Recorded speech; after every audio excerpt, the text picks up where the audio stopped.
तो नॉवेल्स ऐसा नहीं था कोई नहीं पढ़ा था, पढ़ रहे थे जो बड़े बड़े घर के लोग थे, जिनके पास टाइम बहुत ज्यादा था, उन नॉवेलिस्ट को हम लोग क्या बोलते थे, स्टालवर्ट नॉवेलिस्ट बोले थे, जो कट्टर नॉवेलिस्ट ही लिखा करते थे। क्या होता है, आपने कुछ कुछ होता है देखा होगा शाहरुख खान की, जहां पे उसकी बेटी होती है अंजलि, ठीक है, अब पूरी जो कहानी है वो लेटर के माध्यम से बताई जाती है। चलिए दोस्तों, कैसे हो आप लोग? तो दोस्तों मैं आप सभी का स्वागत करता हूं आपके अपने प्रतिगिरी। अब चलिए क्या करके यहाँ पे शुरुआत करते हो, समझने की कोशिश करते हैं। सबसे पहली चीज अगर मैं बात करूं तो हमारे पास 4 नॉवल है, हर एक का नॉवल का जो वेटेज होने वाला है वो 4 मार्क्स का वेटेज होने वाला है, ये आप सभी को पता है, ठीक है, तो इसमें टाइम वेस्ट नहीं करेंगे। अब सबसे पहला नॉवल हमारा हिस्ट्री ऑफ नॉवल। अब हिस्ट्री ऑफ नॉवल में अगर मैं बात करूं तो 18वीं सेंचुरी में हमारे इंग्लिश लिटरेचर में 2 नए लिटरेचर है। पहला आता था पीरियोडिकल एसे और दूसरा आया नॉवल, ठीक है। अब ये जो पीरियोडिकल एसे और नॉवल जितने भी लिटरेचर थे ना, सभी में सबसे ज्यादा आतंक मचा रहे थे। क्यों? क्योंकि ये इनमें क्या जो टेक्स्ट थे वो इंटेलेक्चुअल बातें, समझदारी वाले बातें किया करते थे, सेंटिमेंटल इमोशनल बातें भी किया करते थे, साथ ही साथ जो चीज हो सकती है, जो चीज रियल में हो सकती है, उनकी बातें किया करते थे। साथ ही साथ रीडर्स को बताते थे कि एक जो इंसान की लाइफ होनी चाहिए वो किस तरीके से होनी चाहिए, किस तरीके की लाइफ जीनी चाहिए, इसके बारे में बताते हैं।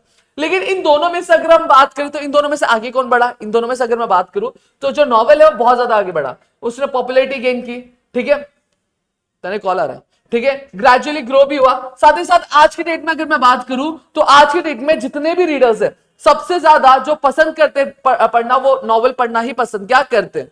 अब आगे अगर मैं बात करूं तो अब सिर्फ नॉवेल के बारे में बता रहे हो तो आगे भी बताओ। हाँ, जो नॉवेल है, ये जो वर्ड आया कहां से? ये वर्ड जो आया है आपका इंग्लिश वर्ड नॉवेल, ये आया आपके इटालियन वर्ड से नॉवेल है, जिसका मतलब क्या है नहीं, मुझे कमेंट सेक्शन में बता देना कि जो वर्ड नॉवेल है इंग्लिश वर्ड वो कौन से वर्ड से डिराइव्ड हुआ है।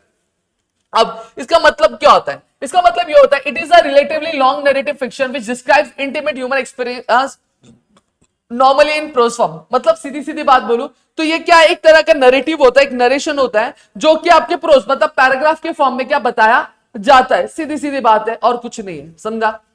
ठीक है, क्या ये एक तरह का लॉन्ग नैरेटिव फिक्शन है जो हमारे ह्यूमन एक्सपीरियंसेस को प्रोज के मतलब पैराग्राफ के फॉर्म में क्या हमें बतलाता है। फिर आगे अगर हम बात करें तो नॉवेल के कुछ फीचर्स है जो हमें भूलने नहीं चाहिए और कभी भी भूलना मत।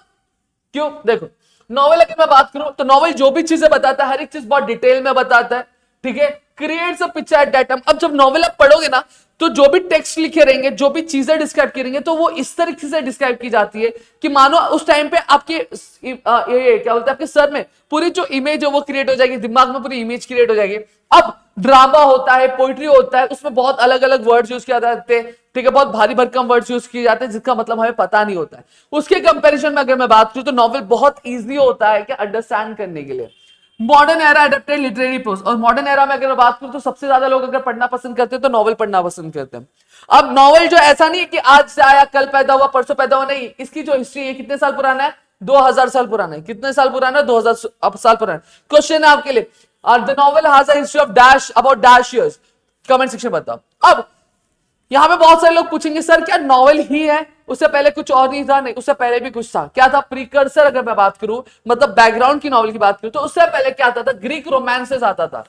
क्या आता था? ग्रीक रोमांसेस, जो आपके टेल्स की क्या कलेक्शन हुआ करती थी। यहां पे अगर मैं बात करूं तो ग्रीक रोमांसेस में प्यार हुआ है, करार हुआ है, प्यार में मतलब यहां पे प्यार मोहब्बत की बातें की जाती थी। यहां पे बोलते ना कि एडवेंचर्स के बारे में बात किया जाता था। अब कहीं ना कहीं अगर मैं बात करूं तो ये जो ग्रीक रोमांसेस था इसको 1000 साल तक यही फॉर्म में चला, इसको टक्कर देने वाला कोई भी आदमी आ नहीं पाया। आदमी मतलब कोई भी नॉवल नहीं आ, कोई भी लिटरेचर नहीं आ पाया। अब यहां पे अगर बात करूं तो यहां पे कुछ आपके एग्जांपल्स दिए, जैसे वर्किलिगोलॉग्स, Malory's Morte d'Arthur, Geoffrey Chaucer's the Canterbury Tales, ये सभी क्या है? ये सभी ग्रीक रोमांसेस के कुछ एग्जांपल्स है। फिर अगर मैं बात करूं दुनिया का सबसे पहला जो नॉवेल था उसका नाम क्या था? मुरासाकी शिकिबु टेल ऑफ जेंजी, जो कौन से ईयर में पब्लिश हुआ था? ईयर 1010 में पब्लिश हुआ था। अब यूरोपियन नॉवल, यूरोप में जो नॉवल की शुरुआत हुई थी कभी कैसे शुरू हुई थी? सबसे पहला जो नॉवल आया था डॉन क्विक्साइट करके एक नॉवल आया था जो कि एक स्पेनिश राइटर ने लिखा था। उस स्पेनिश राइटर का नाम क्या था? Michael day Cervantes. अब ये जो नॉवल था ये 2 पार्ट्स मतलब 2 वॉल्यूम्स में क्या किया गया था? पब्लिश किया गया था। अब 18th सेंचुरी में अगर मैं बात करूं तो 18th सेंचुरी में 2 और नए गिफ्ट है, एक न्यूज़पेपर आया और एक मैगजीन आया। अब कहीं ना कहीं जो मिडिल क्लास की, हम जानते हैं हमारी सोसाइटी 2 अलग अलग 3 अलग अलग क्लास में डिवाइड होती है, सही बात है। एक होता है अपर क्लास, एक होता है मिडिल क्लास और एक लोअर क्लास। जो मिडिल क्लास वाला होता है वो भैया अपने दुख दर्द से बहुत ज्यादा पीड़ित होता है। लोअर क्लास वालों की तो लोग मदद भी कर देते हैं, लेकिन मिडिल क्लास वाले की कोई मदद करता है क्या? कोई मदद नहीं करता है, ठीक है। अब यहां पे अगर बात करूं तो इसके हिसाब से अगर मैं बात करूं तो ये जो 18th सेंचुरी का जो नॉवल था, ठीक है, अब 18th सेंचुरी का जो नॉवल, सॉरी 18th सेंचुरी में जब न्यूज़पेपर मैगजीन आया तो कहीं ना कहीं जो मिडिल क्लास की जो रीडर्स थी इसके टुवर्ड्स बहुत ज्यादा अट्रैक्ट हुए। क्यों अट्रैक्ट हुए? क्योंकि उनका प्यार मोहब्बत में, ठीक है, ट्रेजेडी में जो इंटरेस्ट था वो कम था, क्योंकि मिडिल क्लास वाले जो थे वो उससे रिलेट कर पाते थे जो उनसे रिलेटेड होता था। सही बात है। जैसे फॉर एग्जांपल अगर मैं बात करूं तो वहां पे प्यार मोहब्बत की बात करें, यहाँ पे इनके घर में राशन नहीं है, तो ये अपने प्रॉब्लम से बहुत ज्यादा जूझते थे, तो ये प्यार मोहब्बत वाली चीजों में थोड़ा इंटरेस्ट कम लेते थे। लेकिन न्यूज़पेपर और मैगजीन, भाई न्यूज़पेपर और मैगजीन से बहुत ज्यादा अट्रैक्टेड थे, क्योंकि वहां पे उनके बारे में बात क्या की जाती है। लेकिन अगर मैं बात करूं तो नॉवेल्स ऐसा नहीं था कोई नहीं पढ़ा था, पढ़ रहे थे जो बड़े बड़े घर के लोग थे जिनके पास टाइम बहुत ज्यादा था, वो क्या पढ़ा करते थे, ठीक है। Need for the new type of literature arose that would express new ideas. अब यहाँ पे जरूरत क्या आन पड़ी थी? जरूरत ये आन पड़ी थी एक नए टाइप का लिटरेचर आए, एक नॉवल में कुछ नया चीज आए जिससे उसमें क्या कुछ बदलाव हो, कुछ चेंजेस हो। तने फोन, ठीक है। फिर यहां पे अगर मैं बात करूं तो अब नए टाइप का जो लिटरेचर जो नया आइडियाज एक्सप्रेस करता था वो आया। अब यहां पे अगर मैं बात करूं तो यहाँ पे स्पिरिट ऑफ रियलिज्म, रियलिज्म मतलब क्या हो गया? जहां पे प्यार मोहब्बत के बारे में बात नहीं की जाती, जहां पे जो चीजें एक्चुअल में हो पाती थी उसके बारे में बात किया जा रहा था। और रोमांसेस को क्या टाटा बाय बोलते, बस प्यार कहानी, प्यार मोहब्बत यही था, ठीक है। इसके फीचर्स क्या थे? Enthusiasm, passion and romances. अब यहां पे हम बात करें इंग्लैंड में, इंग्लैंड 1740 की बात करूंगा, यहां पे गलत लिखा है इसको करेक्ट कर लेना। इंग्लैंड 1740 1940 नहीं है। अब इंग्लैंड 1740 में अगर मैं बात करूं तो कहीं ना कहीं जो मिडिल क्लास थे वो बढ़ रहे थे। क्यों बढ़ रहे थे? क्योंकि उस टाइम पे एज ऑफ नाइनसेंस आया था, मतलब हर चीजों में क्या हो रही थी? बदलाव हो रही थी। तो वहां पे ट्रेड और कॉमर्स भी बहुत ज्यादा बढ़ा था, इंडस्ट्रियल रेवोल्यूशन आया था, जिसकी वजह से जो एक मिडिल क्लास का बंदा था उसकी जो इनकम थी वो इनकम बहुत ज्यादा बढ़ते हुए दिखाई दे रही थी, और वो एक इलाइट स्टेटस के ऑक्यूपाई कर रहे थे। अब यहां पे अगर हम बात करें तो नॉवेल ऑलरेडी अपने में चेंजेस कर चुका था, जहां पे रियलिस्टिक पिक्चर थी, लोगों की जो प्रॉब्लम्स थी, लोगों की जो दिक्कतें थी, जो रियल में प्रॉब्लम्स थी उनके बारे में बात किया जा रहा था। तो वहीं पे एक मिडिल क्लास का एक ग्रुप था जो क्या कर रहा था, जो कहीं ना कहीं नॉवेल को अब अप्रिशिएट करना चालू कर दिया था, क्योंकि अब नॉवेल कुछ सेंसिटिव बातों पे बात कर रहा था, कुछ मुद्दों पे बात कर रहा था जो रियल लाइफ से रिलेटेड है। फिर वहीं पे अगर मैं बात करूं ठीक है, अब जो नॉवेल नया डिजाइन हुआ था मिडिल क्लास और लोअर क्लासेस के लिए, अब वो उनकी जो एस्पिरेशंस, मतलब उनकी जो मांग है, उनकी जो दिक्कतें, उनकी प्रॉब्लम्स है, उन प्रॉब्लम्स को क्या मुद्दा बना रहा था, उनको उठाने की कोशिश कर रहा था। और धीरे धीरे अगर मैं बात करूं जो ड्रामा था, लिटरेरी था, वो सब गायब हो गया और लोग नॉवल को ही बहुत ज्यादा पसंद करने लगे। अब जो नया नॉवल था उस नए नॉवल में अगर बात की, कॉम्बिनेशन था किसका? ड्रामा का, पोइट्री का, बहुत सारी अलग अलग चीजों का, जहां पे पॉलिटिकल इश्यूज के बारे में बात किया था, सोशल इश्यूज के बारे में बात कर रहा था, कल्चरल हैपनिंग्स के बारे में बात किया रहा था, साइंटिफिक जो चीजें उसके बारे में, इन सारी चीजों के बारे में क्या बात किया जा रहा था। समझ में आ गया? फिर उसके बाद अगर मैं बात करूं तो अब मेजर नॉवलिस्ट के बारे में बात करेंगे। मेजर नॉवलिस्ट कौन कौन थे 18th सेंचुरी के? सबसे पहली चीज बात करूं तो मेजर नॉवलिस्ट जो थे 18th सेंचुरी के, पहले जॉन बन्यान 1678 के, फिर एप्राबेन 1688 की, ठीक। एप्राबेन 68 की नहीं, एप्राबेन ने बुक लाया था ओरोनुकू, जॉन बन्यान ने द पिलग्रिम्स बुक प्रोग्रेस लाया था, फिर डैनियल डॉफिन ने रॉबिन्सन क्रूज लाया था, फिर जोनाथन स्विफ्ट ने गुलिवर्स ट्रैवल ये करके बुक क्या लाई थी। समझ में आ गया? फिर उसके बाद कुछ मेजर नॉवलिस्ट जो थे 18th सेंचुरी उनकी बात करें, Samuel Richardson, Henry fielding, Lawrence stern, Tobias Smollett, ये कुछ आपके मेजर नॉवलिस्ट थे 18th सेंचुरी के। अब कहीं ना कहीं कुछ लोग ऐसे भी थे, अब आपने देखा होगा कि अगर कोई भी आप चैप्टर पढ़ रहे हो, कोई भी आप कहानी पढ़ रहे हो, तो वहां पे जो पोएट होता है या फिर अगर बात करूं जो राइटर होता है वो बहुत सारी चीजें करता है। वो आपका पोयम भी लिखता है, आपकी कहानियां भी लिखता है, आपके प्रोज भी लिखता है, नॉवल भी लिखता है। लेकिन इनमें से अगर मैं बात करूं तो कुछ लोग ऐसे थे जो सिर्फ नॉवल लिखा करते थे, और उन नॉवलिस्ट को हम लोग क्या बोलते थे? स्टालवर्ट नॉवलिस्ट बोले थे, जो कट्टर नॉवलिस्ट लिखा करते थे। जिसमें से अगर बात करूं Charles Dickens, Walter Scott, Nathaniel Hawthorne, Horace Walpole, Thomas Hardy, Wilkie Collins और एच.जी. वेल्स। समझ में आ गया? अब आगे अब कुछ मेजर नॉवलिस्ट और थे 20th सेंचुरी के, E.M. Forster, James Joyce, Joseph Conrad, Henry James, George Orwell, Graham Greene, D.H. Lawrence, William Golding और एंथनी बर्जेस। अब यहीं पर अगर बात करूं तो ये बात किस चीज के बारे में क्या करते थे? ये मॉडर्न टॉपिक्स में क्या करते थे? इनका जो लिखने का तरीका था ये थोड़ा सा अलग था, हटके था, इनोवेटिव था। साथ ही साथ अगर मैं बात करूं तो इन्होंने सिर्फ प्यार मोहब्बत या फिर पॉलिटिकल चीजों के बारे में और अपनी जो लिखने की जो बोलते ना कि उनका जो एरिया था वो और ज्यादा बढ़ा, स्कोप और ज्यादा बढ़ा दिया, जहां पे पॉलिटिकल इश्यूज के बारे में, सोशल इश्यूज के बारे में, साइकोलॉजिकल प्रॉब्लम्स और बाकी जो मॉडर्न इश्यूज थे उन सभी के बारे में ये बात किया करते थे।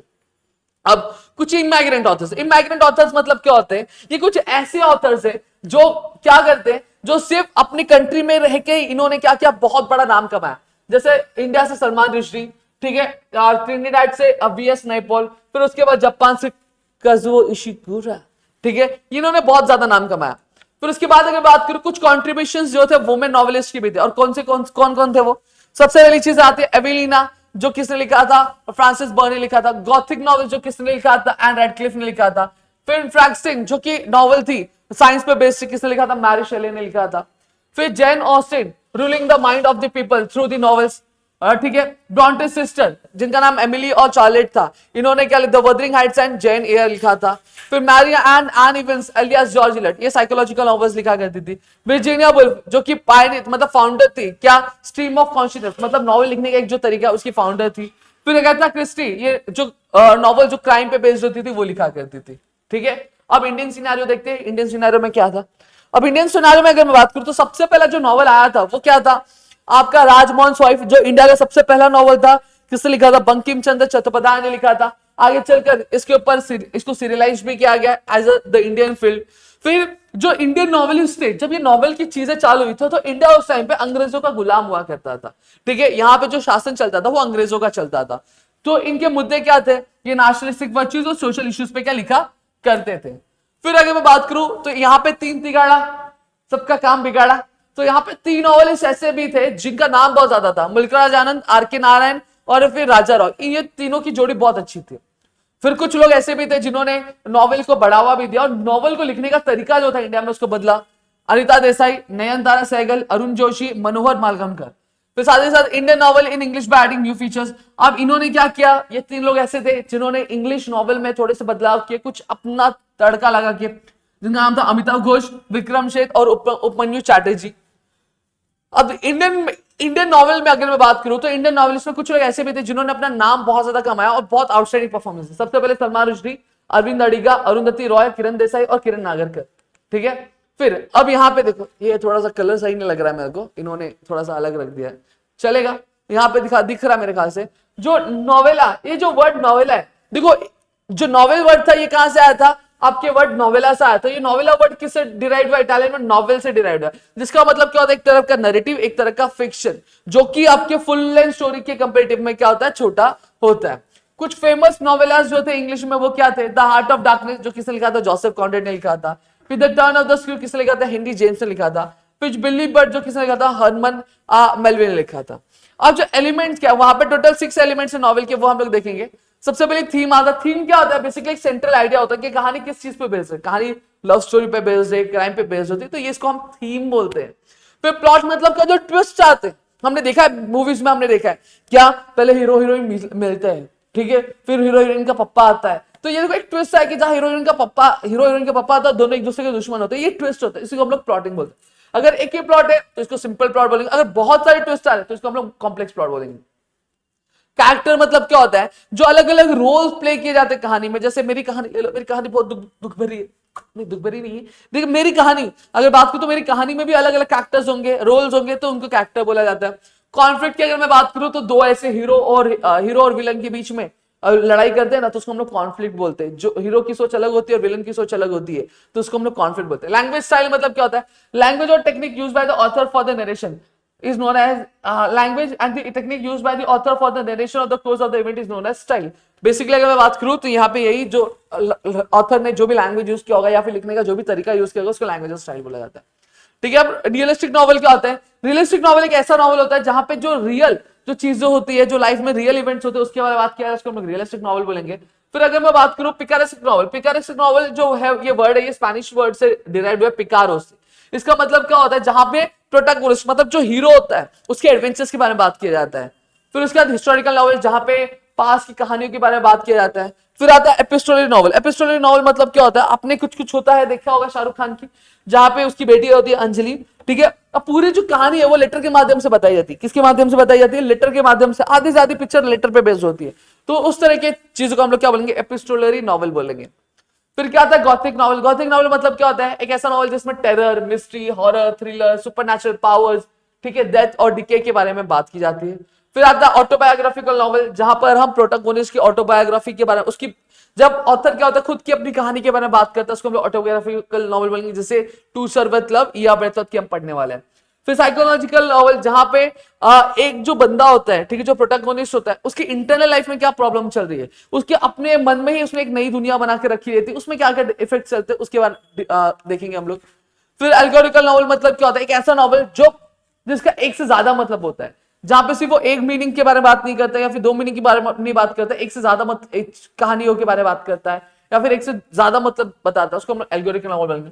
यूटोपिया, यूटोपिया क्या होता है, एक तरह की इमेजिनरी कम्युनिटी होती है जहां पे एक आइडियल सोसाइटी के बारे में बताया जाता है, आइडियल क्वालिटीज के बारे में बताया जाता है, जैसे अवतार आपने देखा होगा। फिर आता है स्ट्रीम ऑफ कॉन्शियसनेस। ये स्ट्रीम ऑफ कॉन्शियसनेस एक फ्रेज है जो किसने डिराइव किया था, विलियम जेम्स ने डिराइव किया था अपनी एग्रीमेंट में प्रिंसिपल ऑफ साइकोलॉजी में, ठीक है, अब अपनी ट्रीटीज में, सॉरी। इसका मतलब क्या होता है, फ्लो ऑफ थॉट्स। जब कभी भी क्या किया जाएगा, जो कहानी है, कहानी अपने थॉट्स के फ्लो में, थॉट्स के फॉर्म में क्या एक के बाद एक अरेंज किया, उसको हम लोग स्ट्रीम ऑफ कॉन्शियस है। बिल्डिंग्स्टोन नॉवल ये क्या बताता है, ग्रोथ बताता है। बिल्डिंग्स रोमन क्या बताता है, ग्रोथ, जहां पे हम प्रोटोगोनिस्ट की कैसे वो जीरो से हीरो बना इस कहानी के बारे में समझते हैं, इसको बिल्डिंग्स रोमन नॉवल बोलते हैं। समझ में आ गया? तो ये सारी चीजें हमने यहाँ पे कवर कर ली और ये कुछ एक्टिविटीज दिए जो आप बाद में कर लेना, देख लेना। तो यहाँ पे हमने पूरा का पूरा नॉवल 15 मिनट के आसपास में खत्म कर दिया। अगर आप चाहते हो ऐसी वीडियोस और में लेकर आओ तो फटाफट से कमेंट सेक्शन में कमेंट पूरा कर देना, तो ताकि मैं आपके लिए और चीजें लेकर आऊं। तो मिलता है हमारे अगली वीडियो में, तब तक के लिए घर पे रहो सुरक्षित, अपना ध्यान रखना दोस्तों। जय हिंद दोस्तों।